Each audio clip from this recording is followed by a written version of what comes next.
Hey hello everyone, welcome back to channel. तो भाई, जैसी आज की पीडीएफ है ना, जितनी तुम्हें अमेजिंग लग रही है दिखने में, उतनी ही अमेजिंग सी वीडियो होने वाली है। क्योंकि आज का टॉपिक ऐसा है भाई, आज का टॉपिक है हमारा प्रेसिडेंट। और प्रेसिडेंट को हम दो पार्ट्स में कवर करेंगे। पहला पार्ट आज करेंगे, एक पार्ट जो है वो कल मिल जाएगा आपको, ठीक है। पहले पार्ट में हम कवर करेंगे इनका इलेक्शन इलेक्शन प्रोसीजर क्या है, इनकी ओथ कौन कराता है, इनका टेन्योर क्या है, इनका इम्पीचमेंट कैसे होता है, ये सारी चीज़ें आज देखेंगे, ठीक है। तो सबसे पहली चीज़, अगर तुम मेरे से ये पूछो ना यार, कि पूरी पॉलिटी का, इंडियन पॉलिटी का सबसे इम्पोर्टेंट टॉपिक कौन सा है, तो मैं जाने वाला हूँ भाई प्रेसिडेंट के साथ। क्योंकि मेरे को मेरे एक्सपीरियंस के हिसाब से लगता है कि जो इंडियन पॉलिटी का सबसे मोस्ट इम्पोर्टेंट टॉपिक है वो है प्रेसिडेंट। क्योंकि शायद ही कोई ऐसा एग्ज़ाम होगा जहाँ प्रेसिडेंट से एक आध क्वेश्चन ना आए, है ना।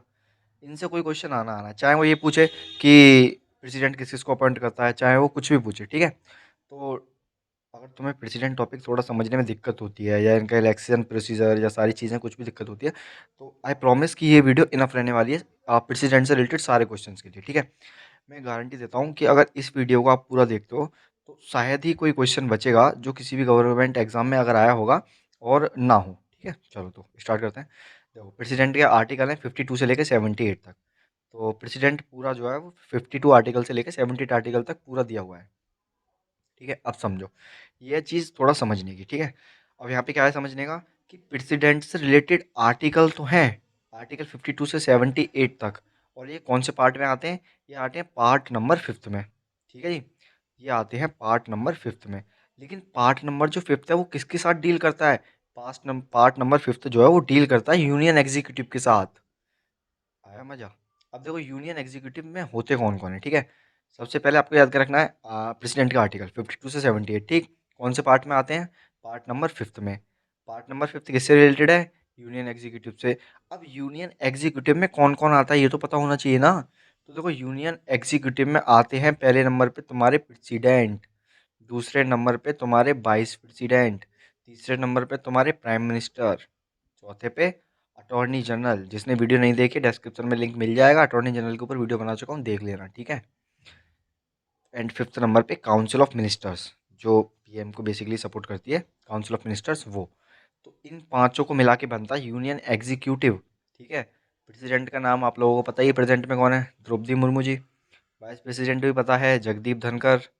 तुम्हारे पीएम तो भाई सबको पता ही है, ग्लोबली लीडर का अवार्ड भी मिला है इनको, ग्लोबल बेस्ट लीडर का। तो ये सारी चीज़ें देख लेना। अब देखो, अटॉर्नी जनरल का मैंने नाम लिखा नहीं है, वो नाम तुम मेरे को बताओगे कमेंट सेक्शन में, ठीक है। चलो आगे चलते हैं। इतना समझ में आ गया कि यूनियन एग्जीक्यूटिव में कौन कौन होता है, president, vice president, prime minister, attorney general और काउंसिल ऑफ मिनिस्टर्स, ठीक है। चलो आगे चलते हैं। देखो भाई, प्रेसिडेंट को बुलाते क्या क्या हैं, पहले ये और चीज़ देख लो।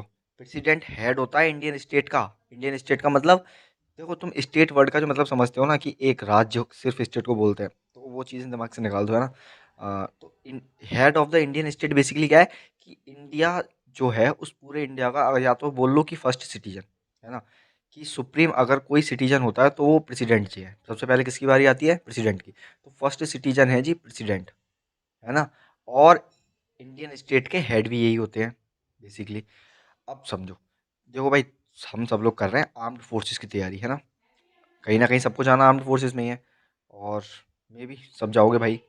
तो देखो, आर्म्ड फोर्सेस जो होती हैं उनका सबसे सुप्रीम कमांडर कौन होता है, उनका सबसे सुप्रीम कमांडर होता है प्रेसिडेंट।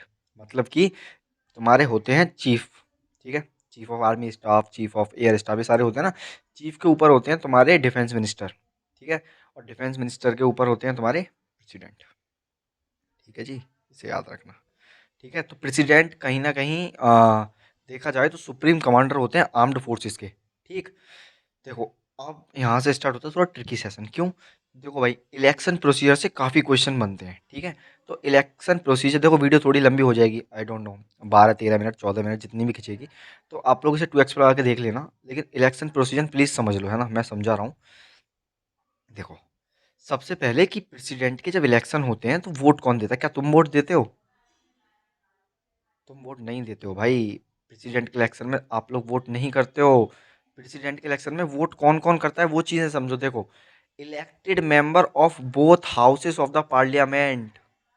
पार्लियामेंट में लोकसभा होती है, पार्लियामेंट में राज्य पार्लियामेंट में राज्यसभा होती है, तो ये दोनों हाउसेस के इलेक्टेड मेंबर, कौन से मेंबर ये और याद रखना, सिर्फ इलेक्टेड, नॉट नॉमिनेटेड। क्या अब तो नॉमिनेटेड हटा दिए, है ना। नॉट नॉमिनेटेड, जो नॉमिनेट प्रेसिडेंट करेंगे वो वोट नहीं करेंगे प्रेसिडेंट के इलेक्शन में, ठीक है। इलेक्टेड मेंबर करेंगे, जिनको जनता ने चुन के भेजा है, सिर्फ वही लोग जो है प्रेसिडेंट के लिए वोट करेंगे, ठीक है। तो इलेक्टेड मेंबर दोनों हाउसेस के, याद रखना, ठीक है जी। अब देखो, elected member of legislative assembly of the state. देखो जैसे दो हाउस होते हैं ना यूनियन लेवल पे, राज्यसभा लोकसभा, ऐसे ही स्टेट लेवल पे भी दो हाउस होते हैं।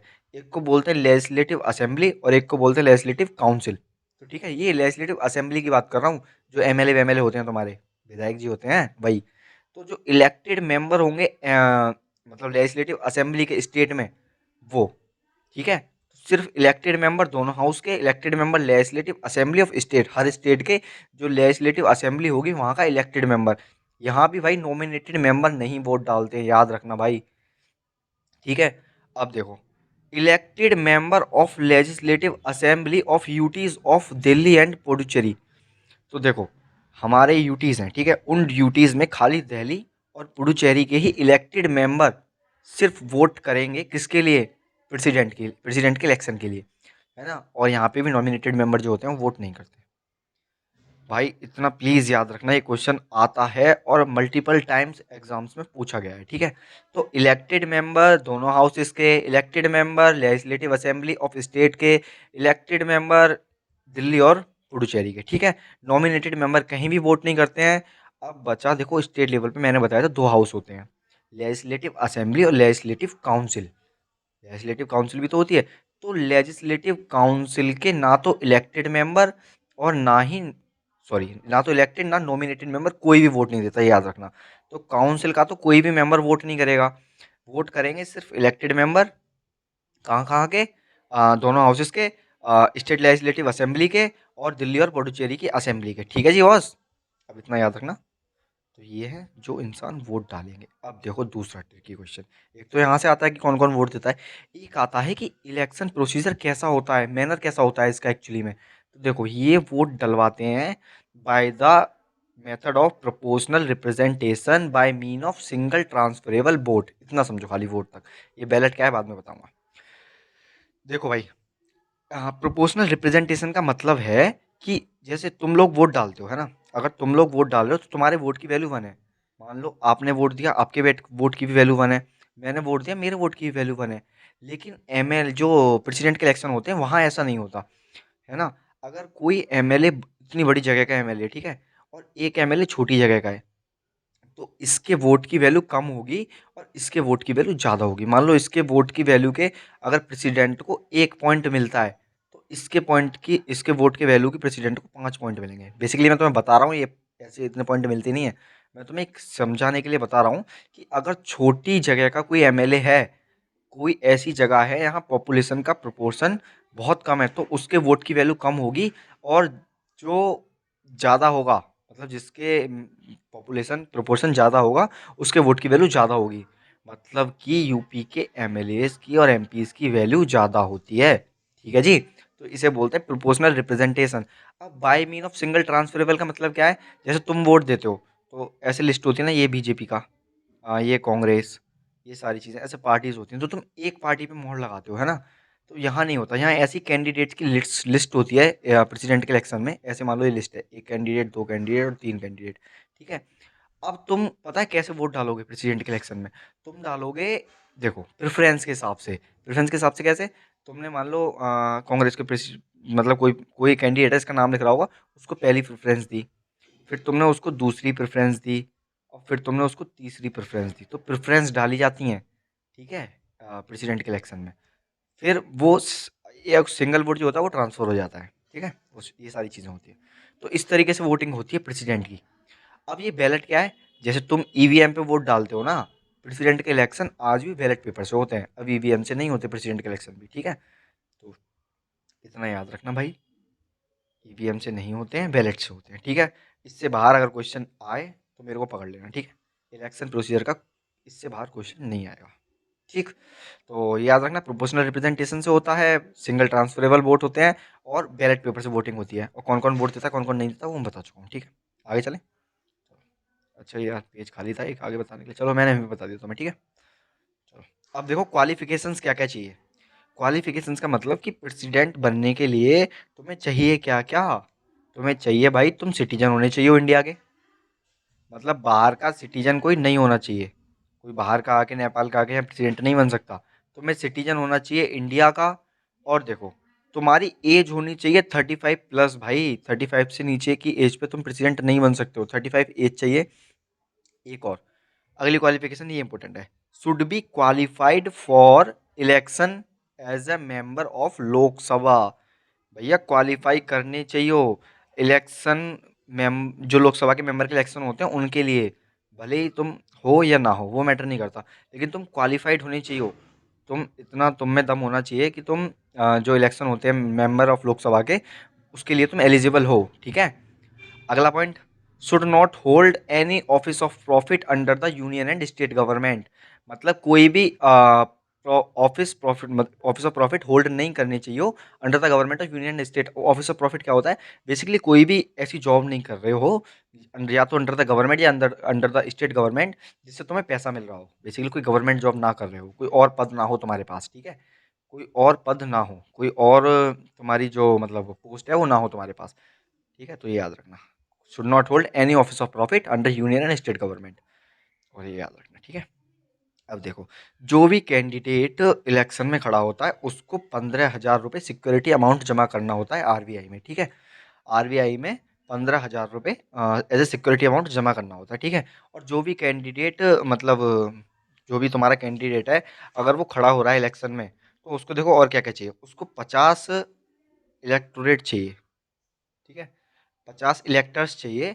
कैसे, ये चीज़ याद रखना यार मैं लिखना भूल गया। ठीक है, 50 इलेक्टर्स चाहिए एज अ तुम्हारा प्रपोजर और एज ए सेकेंडर्स। ठीक है जी, तो ये भी याद रखना कि 50-50 ऐसे तुम्हें लोग चाहिए जो तुम्हें प्रपोज मतलब प्रपोजर हो तुम्हारे और सेकेंडर्स हों। ठीक है, तो ये इतना ख़त्म होता है भाई क्वालिफिकेशंस। देखो अब यार ओथ का सीन है, सिंपल है यार। देखो ओथ का क्या चक्कर है, ओथ का चक्कर ये है कि तुम लोगों को करना क्या है कि प्रेसिडेंट जो ओथ लेंगे ना वो लेंगे in the presence of chief justice of India. अब चीफ जस्टिस नहीं है भाई तो फिर क्या करेंगे ये, अगर चीफ जस्टिस है ही नहीं मतलब प्रेजेंट में नहीं है कहीं गए हैं या है नहीं, तो चीफ जस्टिस की जगह पे किसके सामने फिर ये ओथ लेंगे, फिर ये लेंगे सीनियर मोस्ट जज जो होगा, है ना। जो भी तुम्हारा सीनियर मोस्ट जज होगा सुप्रीम कोर्ट का, जो सीनियर मोस्ट जज होगा सुप्रीम कोर्ट का उसके सामने ये अपनी ओथ ले लेंगे। आया समझ में, तो ये थोड़ा याद रखना, जो सुप्रीम कोर्ट का जज होगा सीनियर मोस्ट उसके सामने ये अपनी ओथ ले लेंगे। ठीक है, अब इनका टेन्योर कितना होता है भाई, टेन्योर यार सबको पता ही है यार, इसका क्या ही बताना टेन्योर का, 5 ईयर्स होती हैं। ध्यान रखना भैया, सैलरी कितनी होती है प्रेसिडेंट की, 5 लाख, 5 लाख पर ईयर। पहले कितनी होती थी, पहले होती थी 1.5 लाख। ठीक है, ये 1.5 लाख रुपए मिलते थे पहले इन्हें महीने पे। अच्छा ये साल लिख दिया क्या मैंने, सॉरी गाइज यार।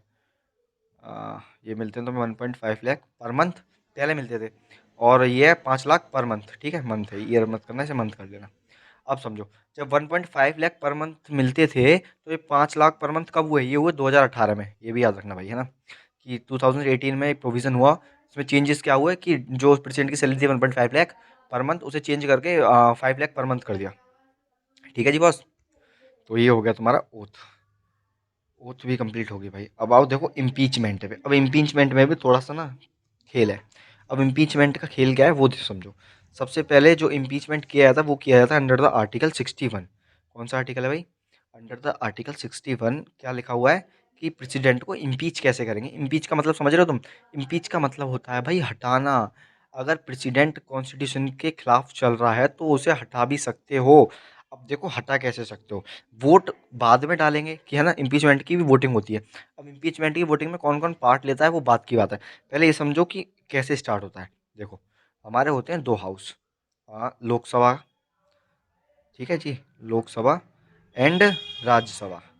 ठीक है, अब किसी भी हाउस में इम्पीचमेंट की प्रोसेस इनिशिएट हो सकती है, लोकसभा में भी और राज्यसभा में भी। है ना यार, ये एक-एक क्वेश्चन है जो तुम मतलब हल्के में ले रहे हो ना। भाई ये स्टेटमेंट बन के आ जाते हैं, मैं बता रहा हूँ, समझ लो, ठीक है? लोकसभा में भी इनिशिएट हो सकता है इम्पीचमेंट का प्रोसेस, राज्यसभा में भी इनिशिएट हो सकता है, ठीक है?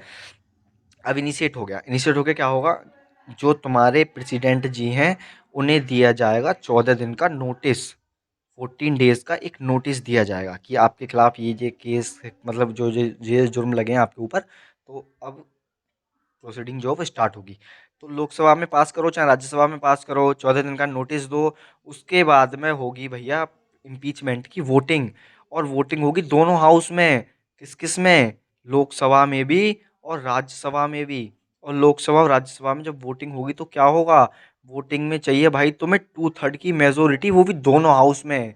2/3 की मेजोरिटी पता है ना, कि अगर 100 लोग हैं तो टू उसमें से 2/3 जो है वो ये बोलने चाहिए कि हाँ भाई हटाओ प्रेसिडेंट को। 2/3 की मेजोरिटी होती है स्पेशल मेजोरिटी, और ये दोनों हाउसेस में चाहिए। और ये समझ में, लोकसभा में भी 2/3 इंसान, 2/3 जो मतलब 2/3 जो मेंबर हैं वो बोले कि हाँ भाई हटाओ, और राज्यसभा के भी, ठीक है? तो 2/3 की मेजोरिटी चाहिए भैया, चाहिए तो चाहिए। ठीक है जी, हो गई समझ में? अब देखो कि वोट कौन कौन करता है। देखो भाई, इलेक्टेड मेंबर, इलेक्टेड, ठीक है, जो इलेक्टेड मेंबर हैं वो भी, और जो नॉमिनेटेड मेंबर हैं वो भी। आ रही है ना बात समझ में? ये जो मतलब जिन जिन ने वोट डाल के प्रेसिडेंट को बनाया है, वो नहीं हटाते हैं, समझ लो, जो, है ना? तो अंतर है भाई, नॉमिनेटेड में जो मतलब इलेक्टेड मेंबर हैं और नॉमिनेटेड मेंबर हैं दोनों हाउस के, है ना? राज्यसभा के लिए, लोकसभा की भी तुम्हारे और राज्यसभा की भी, ये वोटिंग करते हैं, इलेक्टेड और नॉमिनेटेड मेंबर दोनों हाउस के, ठीक है? अब देखो, बस सिर्फ यही लोग वोट करते हैं, आगे समझ में? अब वोट कौन नहीं करते, वोट नहीं करते भैया तुम्हारे जो एमएलए होते हैं। एमएलए कौन, जो स्टेट लेजिस्लेटिव असेंबली होती है ना, उसके ना तो इलेक्टेड मेंबर, जो इलेक्टेड मेंबर होते हैं, और ना ही नॉमिनेटेड मेंबर, ना ही नॉमिनेटेड मेंबर किसके, भैया स्टेट लेजिस्लेटिव असेंबली के जो एमएलए होते हैं, वो इम्पीचमेंट की प्रोसेस में पार्ट नहीं लेते। सिर्फ नॉमिनेटेड और इलेक्टेड मेंबर पार्ट लेते हैं, वो भी लोकसभा और राज्यसभा के, ये याद रखना प्लीज़, ठीक है? इम्पीचमेंट का प्रोसेस। तो भाई इम्पीचमेंट तक ही रखते हैं आज, बाकी आगे का तो देख लेंगे। क्वालिफिकेशंस हो गई, प्लीज़ यार, इलेक्शन प्रोसीजर और इम्पीचमेंट याद रखना तुम लोग, ठीक है? शायद मेरे पे जितना अच्छे से हुआ मैंने क्लियर कर दिया, और मुझे नहीं लगता कि इससे बाहर कोई क्वेश्चन आएगा, ना मैंने देखा अभी तक भाई, मैंने काफ़ी एग्ज़ाम दिए हैं और इवन निकाले भी हैं, तो मेरे को तो नहीं लगा यार कभी तक कोई भी क्वेश्चन जो इसमें आया हो, ठीक है? तो चलो भाई, पार्ट टू तुम्हें मिल जाएगा। पार्ट टू में बेसिकली यार वो पावर्स ज़्यादा थी ना प्रेसिडेंट की, तो वो सारी पावर देखेंगे, एग्जीक्यूटिव पावर, वीटो पावर, सारी जो पावर होती हैं वो देखेंगे हम नेक्स्ट पार्ट में, ठीक है? तब तक अगर सेशन अच्छा लगा हो तो लाइक कर सकते हो भाई, तुम्हें चीज़ें अगर क्लियर हुई हों तो वेल एंड गुड, अच्छा हुआ, मेहनत मेरी भी वसूल हो गई, ठीक है? तो मेरा मेन मोटिव यही है कि तुम लोगों को समझ में आ जाए, जो लोग एनडीए की बेसिकली तैयारी कर रहे हैं स्टार्टिंग से। ठीक है भाई, तो ध्यान रखो जब तक, टाटा, बाय बाय।